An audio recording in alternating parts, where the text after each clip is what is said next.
A growing number of African Americans say they are considering leaving the United States and relocating to Africa. While U.S. policies continue to put pressure on African nations, many African Americans are making a different choice. Ditching the American dream, they are returning to Africa to reconnect with their Crawford roots. to become an American citizen after she left Jamaica, where she was born. I don't think we are really welcome there, just to work and put money in their pocket. America once stood as the place everyone wanted to reach. Its airports were symbols of hope, of dreams in motion, of a future worth chasing. But today, the picture is different. Arrival halls that were once crowded now stand half empty. The chairs at the great American table are still there, but more and more of them sit unused. Taxes climb. Housing prices soar beyond the reach of ordinary families. Streets that once felt safe now feel uncertain. A quiet fatigue hangs over millions who believed the promise, but no longer recognized the country that shaped them. And then something unexpected began to happen. At first it was a whisper, a few families leaving quietly. But soon the pattern became visible. Flights departing from Atlanta, New York, Los Angeles, and Chicago began to carry a new type of passenger. Not tourists, not short-term dreamers, but people carrying one-way tickets, luggage full of memories, and a quiet determination to start over. They were African Americans choosing to turn away from the American dream and look toward Africa, not as an idea, but as a destination. Thousands of them, year after year. Some left because of rising costs, some left because of racial tension, some left because the nation they loved no longer felt like home. But most left because, for the first time in generations, Africa was rising. New cities, new industries, new leadership. And in the center of that rise stood voices like Ibrahim Traoré, leaders who spoke with unusual clarity, rejecting external pressure and calling for dignity, sovereignty, and a future built by African hands. For many in the diaspora, these voices felt like a long-lost echo finally reaching them across the Atlantic. A former engineer from Detroit described stepping into Accra after his one-way flight. He said, "For the first time in my adult life, I can breathe without explaining who I am." That sentence is more than emotion. It is evidence of a shift that Washington did not expect and cannot ignore. This is not a trend, it is not a tourism wave, it is a movement, a turning of history itself. If this story matters to you, stay with me until the end, because what is happening now is no longer just about migration. It is about global power, about a superpower under strain, and about a continent learning to stand tall at the exact moment the world needs it most. The question is not why people are leaving America. The question is why they are choosing Africa, and what happens when millions more begin to follow. The movement did not begin with headlines or televised speeches. It began in quiet decisions inside American homes. A family in New Jersey selling their house after 20 years, a nurse in Texas requesting a final paycheck and packing her car, a teacher in Chicago canceling her lease and telling her friends she would not return next semester. One by one, these were ordinary people making an extraordinary choice. They were leaving the United States not for Europe or the Caribbean, but for Africa, for Ghana, Rwanda, Kenya, Senegal, Nigeria, and Tanzania. For places they once knew only through stories, history lessons, or family memories. But something inside them shifted. The dream they were promised no longer matched the reality they lived. Rising costs of living, neighborhoods changing, a sense of division that deepened with every election cycle. Many spoke of an invisible weight they carried every day, a pressure they could not name but could always feel. And then they looked across the Atlantic and saw a continent changing in real time. Africa was no longer the place portrayed in old news clips. New skylines were rising in Kigali, Accra, Nairobi, and Dakar. Engineers were building highways, solar plants, and economic zones. Young leaders were rejecting the old dependency model and demanding equal partnership on the world stage. The story of Africa was being rewritten by Africans themselves, and that story reached the ears of millions abroad who felt they had spent a lifetime searching for belonging. One of the most powerful moments came from a YouTuber in Arizona who announced he would move to Kenya. When asked why, he answered simply, "I want to live where my presence is not questioned." That sentence captured the hunger for something deeper than economics. It was about identity, dignity, and finding a place where being black was not an explanation, but a normal state of life. As more people left, African governments took notice. Ghana expanded its diaspora programs. Rwanda offered streamlined residency. Kenya opened new paths for skilled workers. Senegal created cultural zones for returnees. These were not symbolic gestures, they were strategic signals. Africa understood that a global shift was underway, and it was preparing to welcome the very community the Atlantic once carried away by force. Meanwhile, Washington observed the trend with growing concern.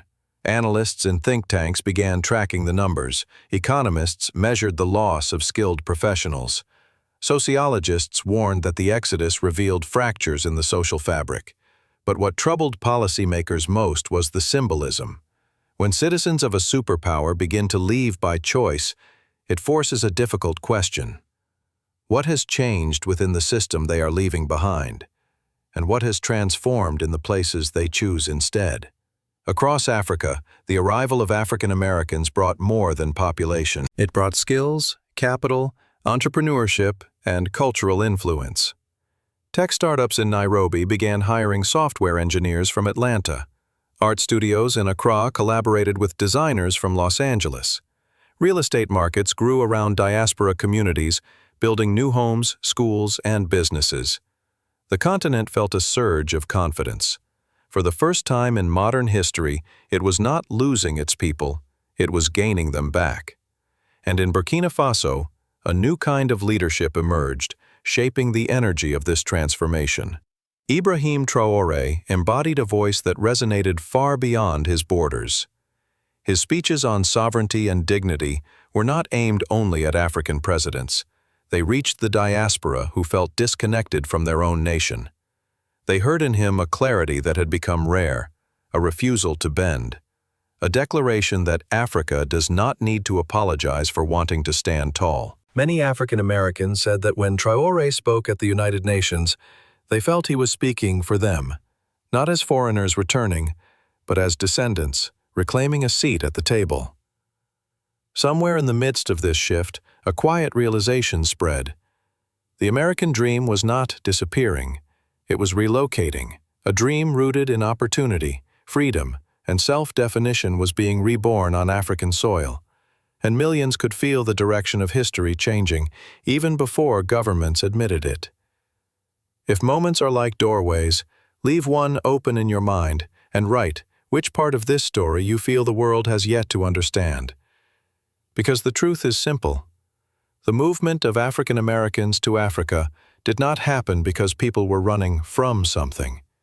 It happened because, for the first time in generations, they finally saw something worth running toward. A continent rising when others were struggling. A promise of belonging where the world once offered distance. And a chance to build a future not defined by fear, but by possibility. The turning point did not come from any single speech or government policy. It came from a shift in momentum. A moment when Africa and the West began moving in opposite directions at the exact same time. In Washington, concern turned into tension.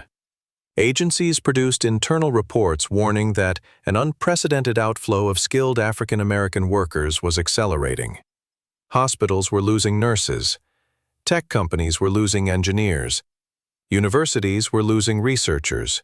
And none of these individuals were transferring to rival Western countries. They were boarding planes headed for Africa.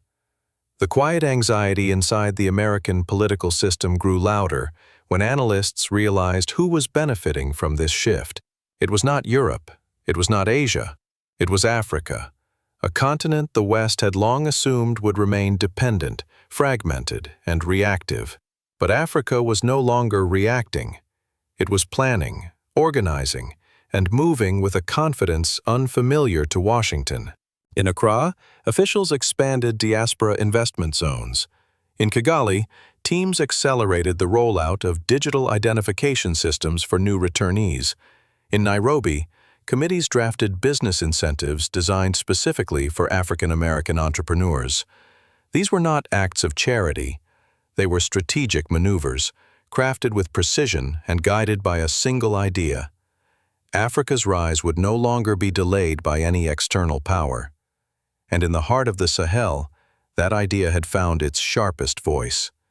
Ibrahim Traoré stepped into the regional spotlight with a posture the diaspora had never seen from a young African leader. He confronted institutions that had shaped Africa's economic destiny for decades. He rejected financial terms that previous leaders had quietly accepted. He demanded dignity in spaces where African concerns had long been dismissed. And the diaspora heard him. Videos of his speeches circulated widely among African American communities, not because of political curiosity, but because something in his tone felt familiar, a mixture of frustration, resilience, and pride that mirrored the experience of Black communities across the United States. A woman from Philadelphia who later moved to Senegal described watching Traoré speak at the United Nations. She said, "For the first time, I felt like someone was saying what we always felt but never saw reflected in power." That feeling spread. It was not about nationalism. It was about recognition, the sense that Africa finally had leaders who would meet Western pressure with equal force. For decades, many in the diaspora had waited for a signal, a sign that Africa was ready to claim its place in global affairs. Traoré became that signal. While America was tightening, Africa was opening. While Washington debated how to retain skilled workers, African nations debated how to integrate them into long-term development plans. While American cities struggled with rising costs and declining trust, African capitals were building new districts designed specifically for returnees, places where culture, business, and identity could grow side by side. In the midst of this, a geopolitical tension emerged. Western policymakers began warning that Africa, backed by its returning diaspora, might be forming a new power bloc, one built on cultural unity rather than military alliances. A leaked European policy paper even described the trend as a potential realignment of global influence led by African identity. Those words signaled a fear far deeper than economics. It was the fear that Africa, once seen as a passive arena for great power competition, was becoming an active player capable of shaping its destiny. And the United States, for the first time, was not at the center of the story. But Africa was not driven by confrontation. It was driven by purpose. Across the continent, returnees opened schools, clinics, farms, studios, and tech hubs. They saw Africa not as a refuge from American problems, but as a foundation for new beginnings. A filmmaker in Johannesburg said, "We aren't escaping anything, we're stepping into something." Meanwhile, the American narrative became more uneasy. Commentators questioned how a nation built on attracting talent could lose citizens to countries once portrayed as developing. Some political figures proposed commissions to study the exodus, but these efforts felt reactive, too late for a movement already rooted in emotion and identity. And through it all, the diaspora kept arriving, wave after wave, each bringing more skills, more capital, more creativity, and more confidence. If moments can spark reflection, pause here and write the thought that crosses your mind, because history rarely announces itself before it changes direction. What the world witnessed was not only migration, but the peak of a deeper shift. America confronting its own fractures, and Africa discovering its strength. And at the center of that shift stood leaders like Traoré, shaping a story that neither continent can ignore. As the movement deepened, its consequences began reshaping daily life on both sides of the Atlantic.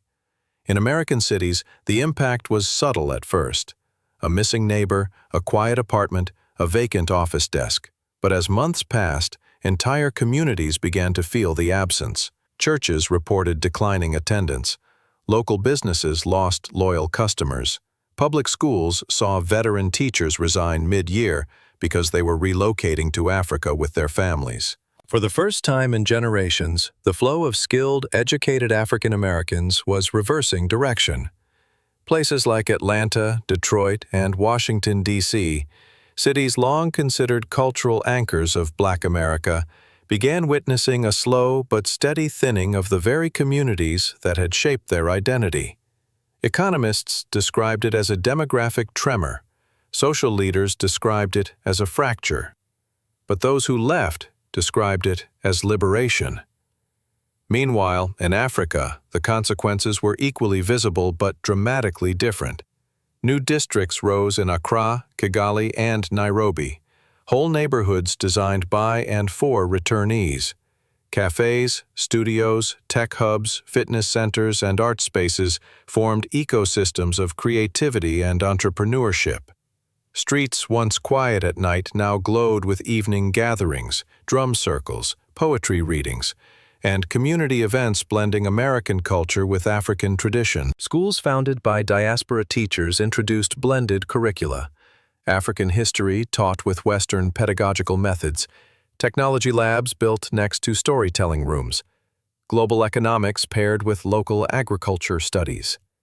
In Kenya, a small after-school program created by a returnee from Maryland expanded into a full academy within 2 years, serving hundreds of local students.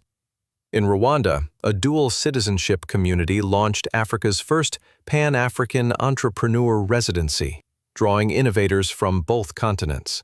And in Senegal, diaspora farmers introduced new irrigation systems that doubled yields in parts of the countryside. These were not isolated improvements. They were signals of a continent accelerating faster than anyone predicted. The political ripples were even more profound. As diaspora communities grew, African governments began coordinating new policies to unify economic efforts.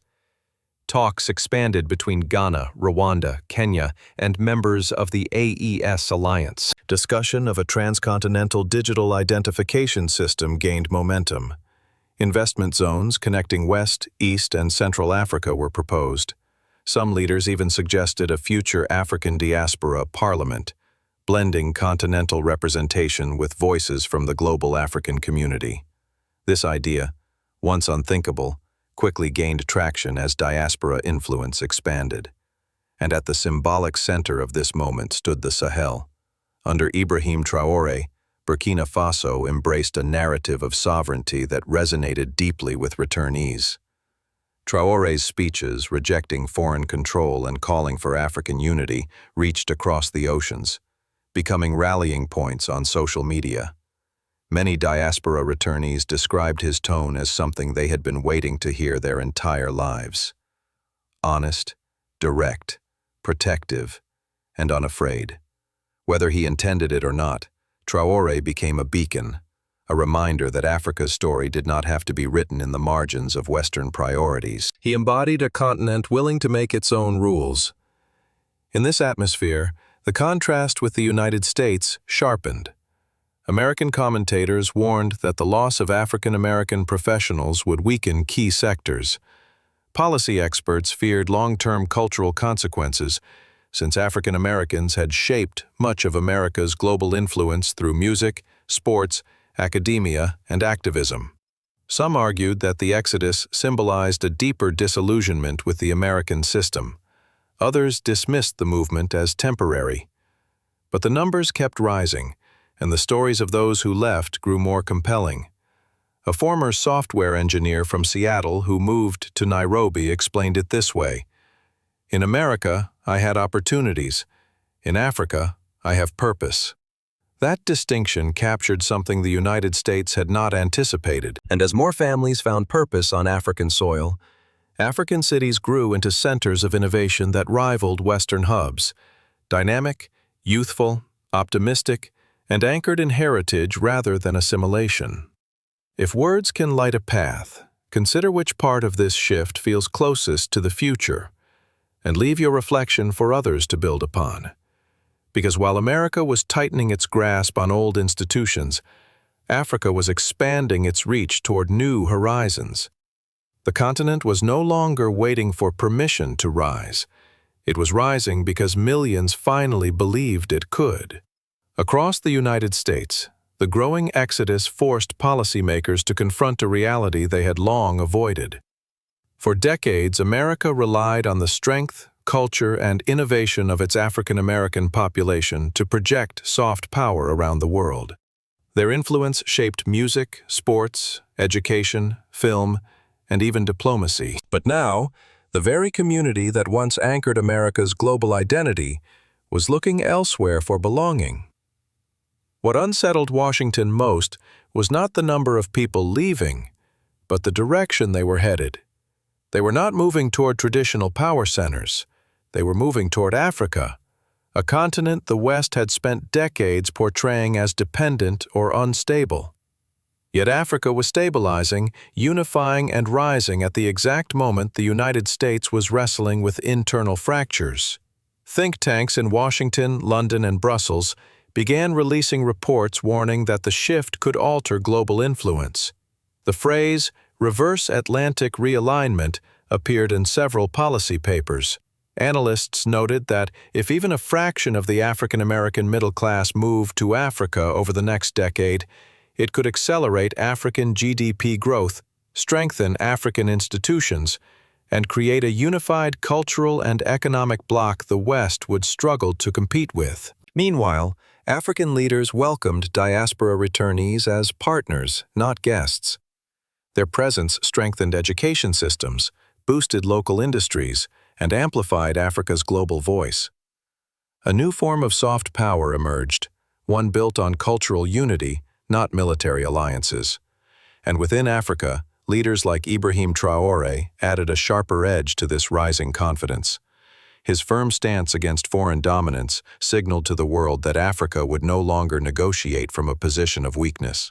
For diaspora communities, Traoré's assertiveness became a symbol of a continent refusing to be defined by anyone but itself. Global reactions reflected this new reality. China increased investments in new African tech corridors. Middle Eastern nations expanded energy partnerships. Russia pursued broader diplomatic ties. And for the first time, Western nations found themselves reacting rather than leading, watching as Africa positioned itself at the center of emerging alliances. Even global media, long shaped by Western narratives, began acknowledging the continent's transformation. Documentaries and news reports shifted toward terms like Africa rising, Africa innovating, and Africa reclaiming influence. And through it all, the diaspora movement kept growing. If maps could speak, imagine tracing a line across the Atlantic and asking what that line represents to you. Loss, renewal, or the beginning of something neither continent expected. Because what the world is witnessing is more than relocation. It is a redistribution of hope, identity, and power. One that may reshape the entire international order in the decades ahead. As the movement continued to grow, a quiet realization settled over the world. This was not a temporary shift. It was a long arc of history correcting itself. America, once seen as the final destination of ambition, now faced questions it had not confronted in generations. What happens when the people who helped build the nation's cultural foundation begin searching for purpose elsewhere?